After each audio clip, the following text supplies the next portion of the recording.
Tonight we honor two very special heroes to PLF.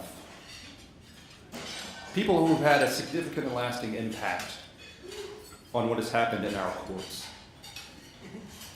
As my first official act as President and CEO, it's my privilege to present PLF's Foundation of Freedom Award. Now, the whole reason I am even in the public interest movement, the whole reason that I came to PLF is because of my passion for property rights. And that's what this award represents, is a passion for property rights. It's two people who inspired us, inspired the nation for what they were fighting for and what they believed in. Ladies and gentlemen, please welcome to the stage our friend, our hero, Paula Uccelli.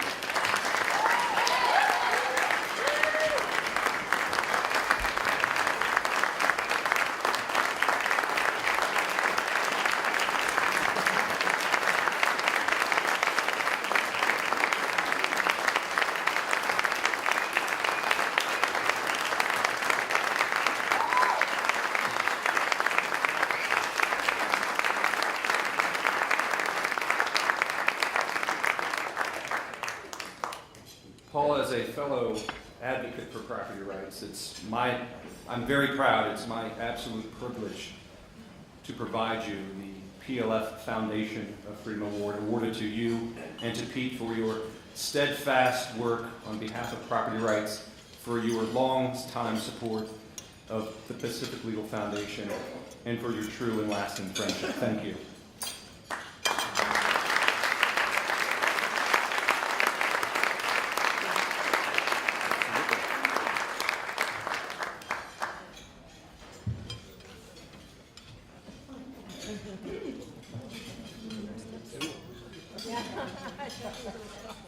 Let's continue eating. It's going to be about 2 or 3 hours.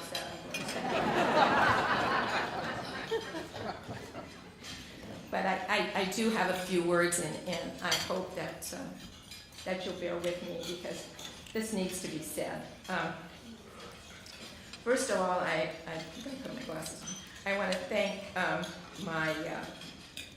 the Pacific Legal Foundation tonight for giving us this honor. I know that I do not stand here alone. I know that Pete is standing at my side, and I speak for both of us when I say I'm very humbled and honored for this special award.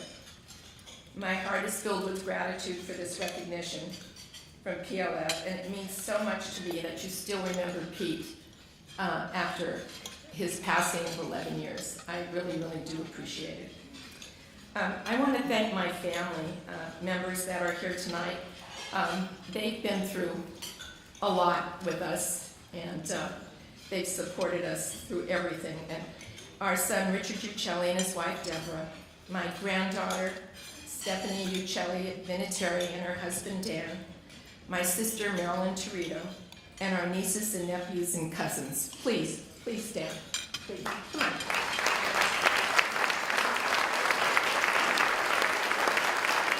Please.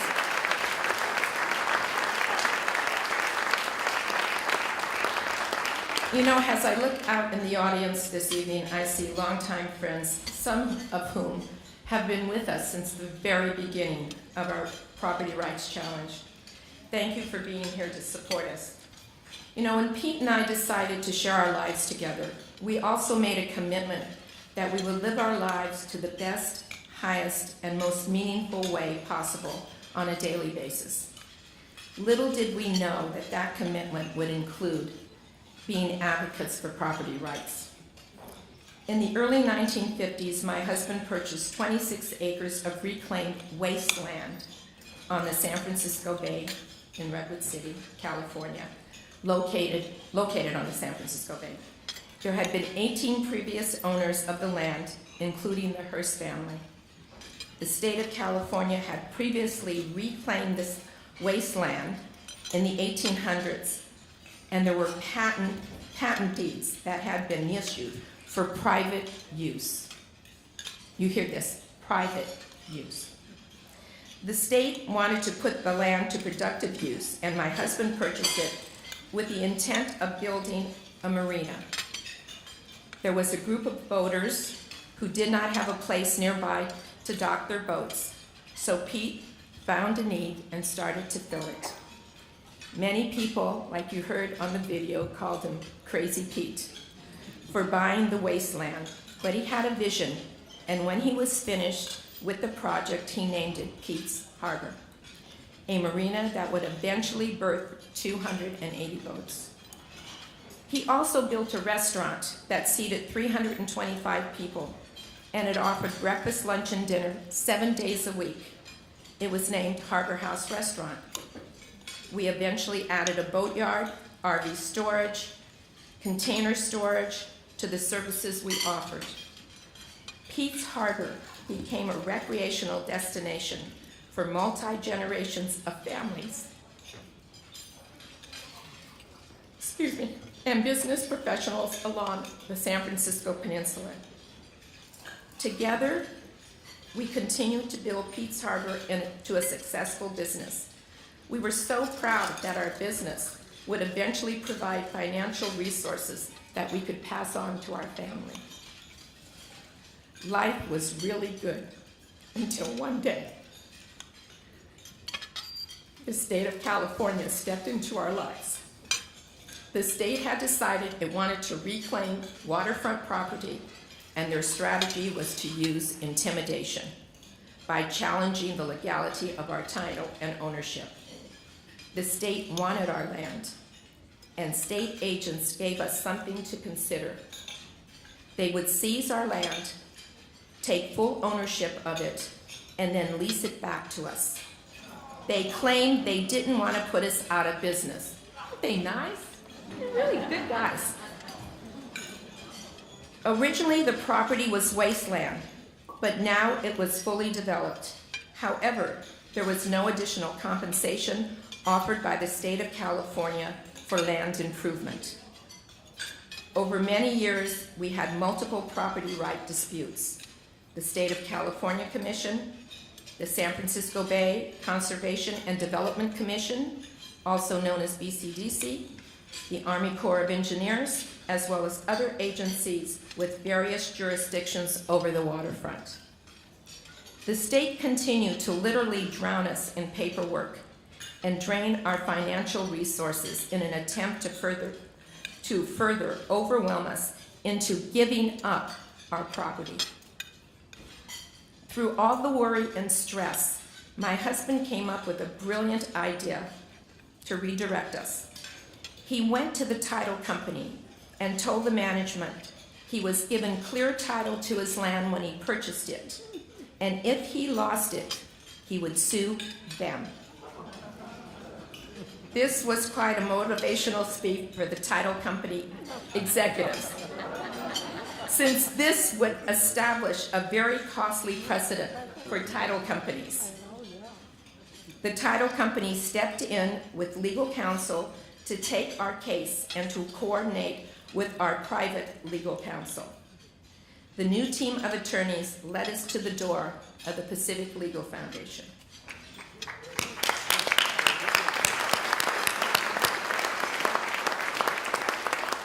Since we already had legal representation from the title company, we did not qualify for PLF to take our case. However, PLF provided our attorneys with valuable information, insight, resource contacts to help support our case. We were very grateful for PLF's generosity. Pete was quoted in the San Jose Mercury News as saying, "State agencies practice legalized blackmail." He also told BCDC attorneys that what you are doing is not legal. They responded, "It may not be, but you have to prove it, so take us to court." Well, we did even better. We took it directly to the California State Legislature. We discovered that it was only through legislative action that we could legally clear our title of our land. Now remember, this was many, many years ago. Things have changed a lot since then. What the state of California and other state agencies did not expect was a man who would not be intimidated, who would move heaven and earth to prove legal ownership of his land. This became a David and Goliath story that quickly spread throughout our community and the state. Redwood City community members created a grassroots petition campaign entitled Save Pete's Harbor. Also, there was a Save Pete's Harbor bumper stickers seen on vehicles throughout the state.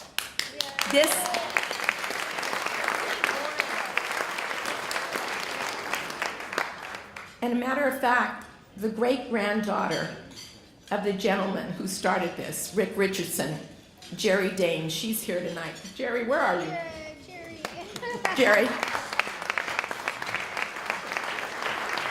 And she is still, she's her great-grandfather's product because she still fights for what is right, that's for sure.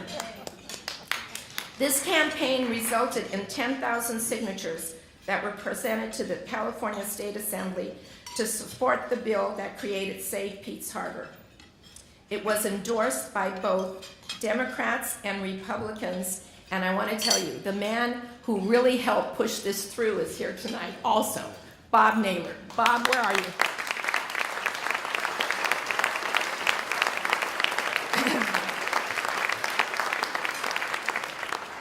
And it was later signed by the governor.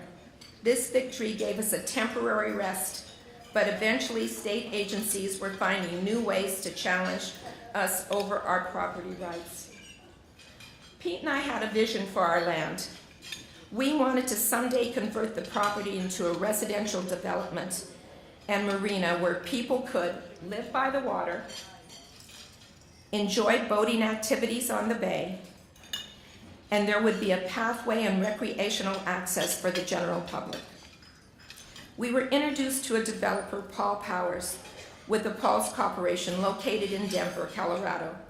Paul shared in the vision we held for the property, and he was supposed to be here this evening, but he had a family emergency, and he had to leave. He is quite a remarkable human being.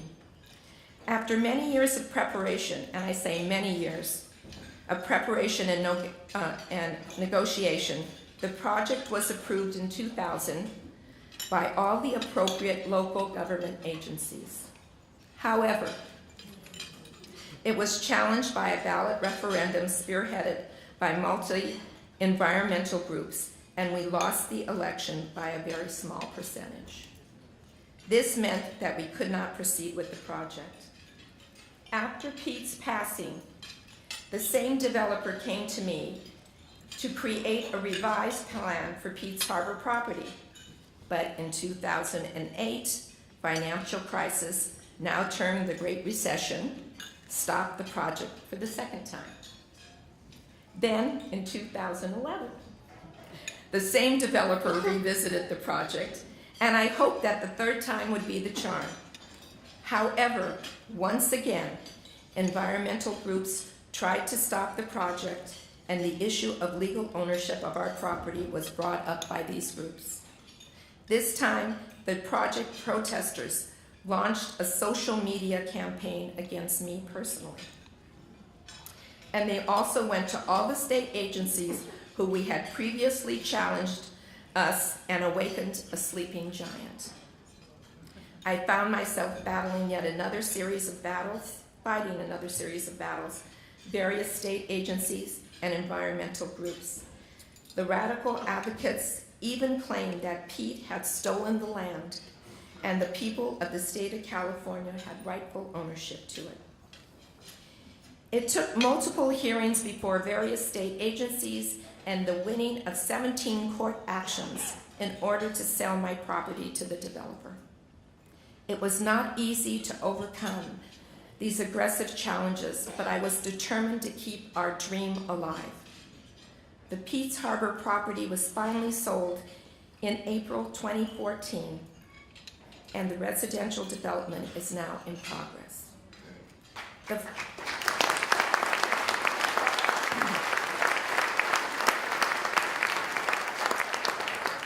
The fight for our property rights was not always continuous, but it did span a period of almost 40 years.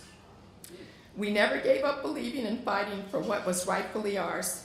My biggest regret is that Pete was not here physically for the final victory lap. Over 43 years, PLF has helped many people with property rights issues. PLF's doors opened when all other doors have closed to those individuals who have exhausted their resources and options in fighting government agencies. I hold the highest respect for PLF's work, and this is why our family has enthusiastically supported the organization for over 36 years. I know what it feels like to have finances and/or options to fight for my property, not to have them. I also know what it feels like to be victorious.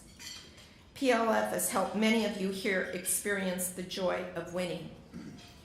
Individuals within my community right now who are currently property rights battles ask me, how did you and Pete get through this? I answer, faith in God, continuous prayers, and a lot of scotch. Barrels of it. The love and support of family, friends, and colleagues, and a never give up attitude, and a belief in miracles. Because in some cases, you need a miracle to win. Then I refer them to PLF because the organization's success and win rate is nothing short of a miracle. Once again, I want to thank PLF for this honor, and I want to thank all of you for being here tonight to support this incredible organization.